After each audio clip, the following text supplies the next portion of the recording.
Welcome to my review for The Squawk of Zorro. Get it? I did like a Zorro Z thing. I'm going to be reviewing an older film today on my channel from 1940, an old swashbuckling classic called The Mark of Zorro.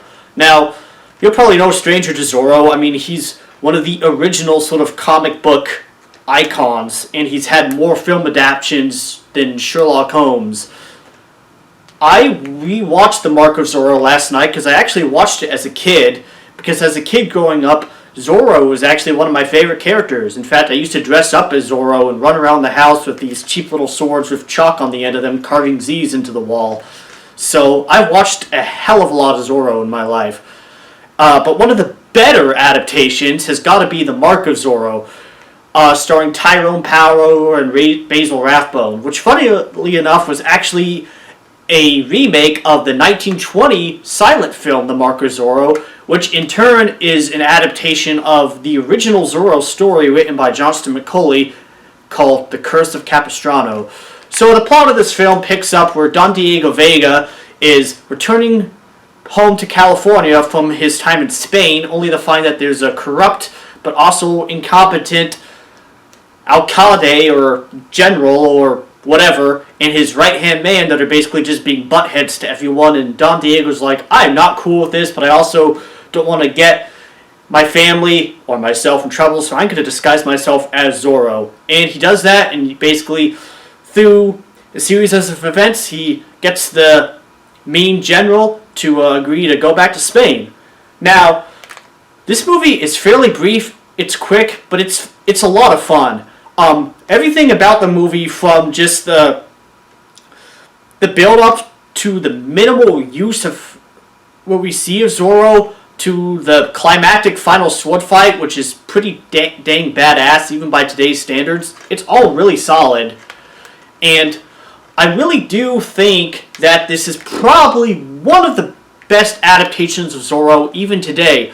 Of course, the one I grew up watching the most was the excellent The Mask of Zorro with Antonio Banderas, Catherine Zeta-Jones, and the great Anthony Hopkins, which I may review someday down the road, but this one is definitely up there. I also really do like the Disney Zorro adaptation. One thing I actually kind of like about this movie is how little you actually see of Zorro himself in the movie. You see a lot more of Don Diego Vega than you see of Zorro in the Zorro costume. It's sort of in the same way that in the original Batman movie from 1989, you don't see that much of Batman. But that's not to say his appearances aren't impactful, because they definitely are. This movie also has pretty darn good cinematography. There's a pretty dang awesome sword fight, which definitely ranks as one of the best sort of classic swashbuckling sword fights. This movie is definitely in the same vein as something like the old Errol Flynn Robin Hood films. And Basil Rathbone as the villain just is great. I'd say he's a highlight of the movie. I almost wish we got to see a little more of him. I think the set pieces are really nice, and again, the movie's not all that long, nor is the plot complex, but it doesn't really need to be. It's fairly wholesome, although there definitely is a little bit of violence in it. I mean, there is a lot of sword fighting in this film, specifically near the end.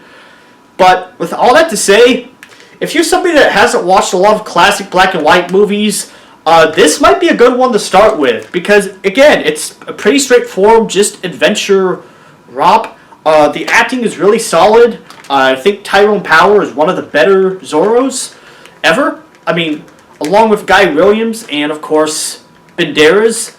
But, again, if you're not that familiar with the character of Zorro, I mean, how could you not be? He's basically was the Batman before Batman, or the Shadow before the Shadow. But even still, I'd recommend giving this a go.